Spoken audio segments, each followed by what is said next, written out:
En, dva. A si slišal? A ja. Torej, ker gre za 10. maraton grozljivk, jubilejnega, ga začenjamo direktno, brez okolišenja, z mojstrovino groze, korejskim šokerjem Ječanje. Ta šoker bo nedvoumno pokazal nekaj.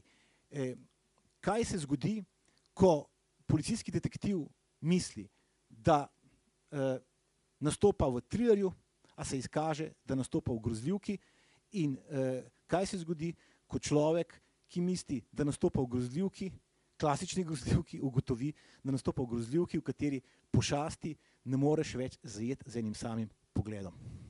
To je film mojstra žanra, človeka, ki je posnel Zasledovalca, ki smo ga vrteli pred leti na maratonu grozljivk, in posnel je Rumeno morje, še en fantastičen film, še eno klasiko žanrskega filma.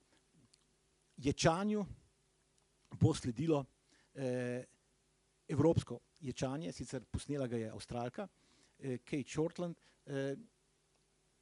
dogaja se po Berlinu, je pa taka fina moralka. Kaj se zgodi, ko turistka v tem primeru hoče, da bi jo neko mesto evropsko očaralo, da bi jo prevzelo, da bi jo res, da je ne bi več spustilo. Natanko to se njej zgodi. Ko pridejo mesto, tako prevzame, da jo kar ugrabi. In tle vidimo, kako je pravzaprav ta pošastnost postala neločljiva od normalnosti, kako se je normalizirala, kako človek, ki ga ugrabijo, niti ne opazi več, da je ugrabljen. Ampak to svojo ujetost, to ujetost, ki jo pravzaprav vsi, verjetno vsak dan občutimo na tak ali drugačen način, jemljemo kot nekaj samoumevnega, naravnega, kot nekaj, kar smo pravzaprav sami izbrali. Tretji film po vrsti bo seveda jasno Izžarevanje, v letu, ko briljira spet, bi rekel, kinematografija Stephena Kinga, bolj tisto, kot pa Temni stolp. Skratka, ko se je Stephen King vrnil na velika platna, na velika vrata, bomo zavrteli Izžarevanje, skratka, v katerem je Kubrick pokazal, kaj vse se da početi z Kingovo literaturo.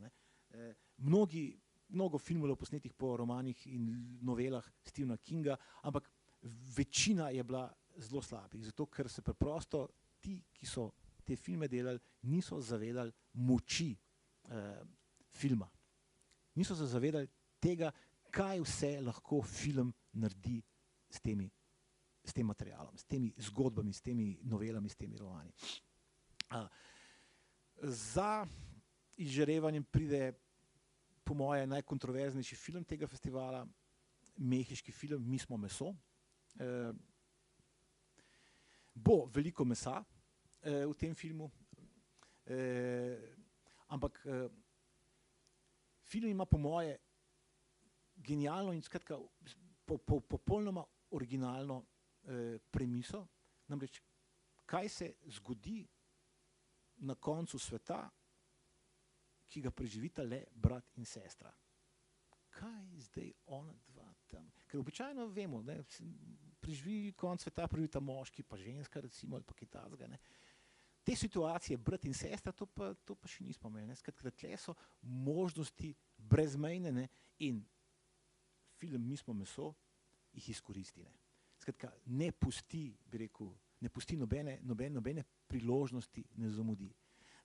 Skratka, gre do konca, v tem smislu, ne samo, da je subverziven tip filma, je tudi transgresiven, in to transgresiven tako v smislu, kot so bili nekoč transgresivni filmi, kot je recimo Pasolinijev Salo. Na koncu pa še ameriški film Februar, ki ga sicer poznamo pod dvema naslovoma, February pa še en naslov je, ki se ga zdaj ne spomnimo, Black Coat's Daughter. Ampak zdaj mislim, da je bolj February, da je bolj, skratka, Februar. bo pa lepo pravzaprav dopolnil te eksorcistične filme iz 70-ih z rifi iz Izžarevanja. Kubrickovega.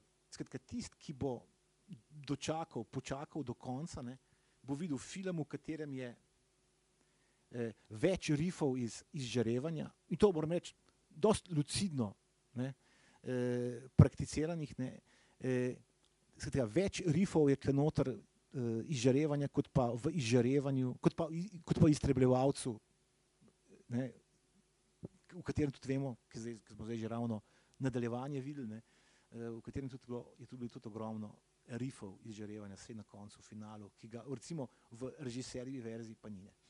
Tako da imamo lep lok grozljivk, ki, bi rekel, niso padle z neba, padle so iz grozljivk, velikih filmov, niti ne samo grozljivk, ampak padle so iz te, bi rekel, zgodovine filma, iz teh dobrih 100-120 let, bi rekel, grozljivk.